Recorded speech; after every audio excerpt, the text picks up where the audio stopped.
They want you to be afraid.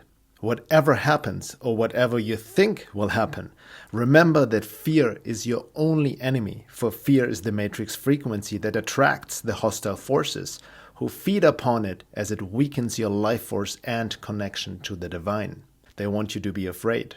Afraid of war, afraid of a cyber attack, afraid of illness, afraid of an economic meltdown and poverty, afraid of each other, afraid of a virus.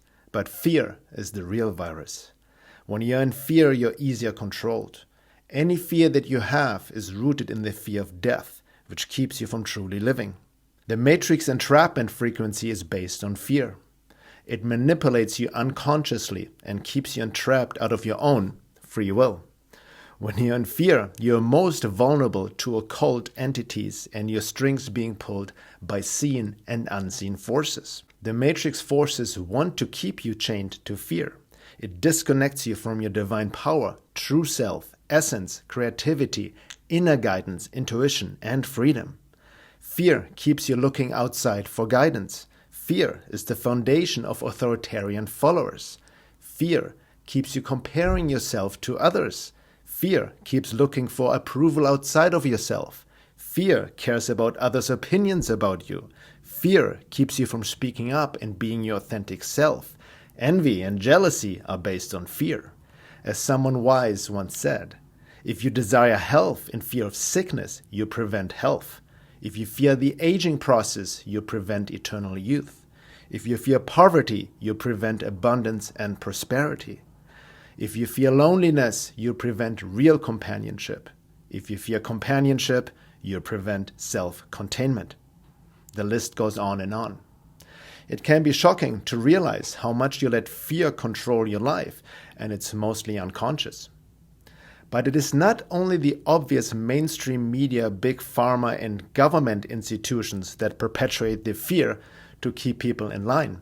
It's also religious dogma that has been used for thousands of years for social control, telling you to fear God with the corrupted idea that God rewards or punishes.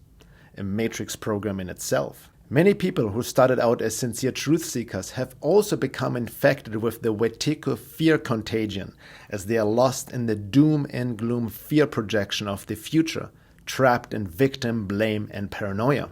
But it's not easy to become fearless, for most of it runs unconsciously. Many people mask it up with a tough exterior or addictions and distractions, anything to avoid facing and feeling that empty hole within, merely compensating for deep-rooted fear and insecurity based on unconscious trauma and shadow aspects.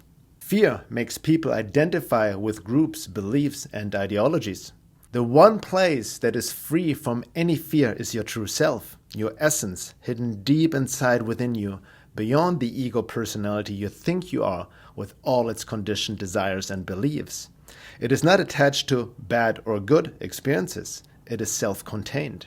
The more you live from essence, your self-energy, and make the ego personality a clearer instrument for it, the less you will live in fear, the less any matrix forces have any effect on you, and the more you align with divine will, living out your intended soul purpose. It is the only place where true freedom, love, and joy can be experienced, and it will be reflected in your life. When you have conquered the fear of death, which entails dying to your old false self, you have found the true freedom to live. It is symbolized as the Holy Grail, or Philosopher's Stone, or the second birth, the inner alchemical transmutation from lead, ego, to gold, the true self. It is a rebirth process of facing the dark within, for the cave that you fear to enter holds the treasure you seek, as Joseph Campbell once said. It is the aim of the great work. So don't deny the fear and suppress it or mask it up with some new age pop spiritual bypassing. Don't run away from it, for then it controls you. Allow yourself to feel all feelings that are buried underneath the fear without projecting them externally, acting on them, or analyzing them. I know, it's easier said than done. But a warrior is not fearless, but faces his fear with courage, for he knows the only way out is through. Let fear be your teacher.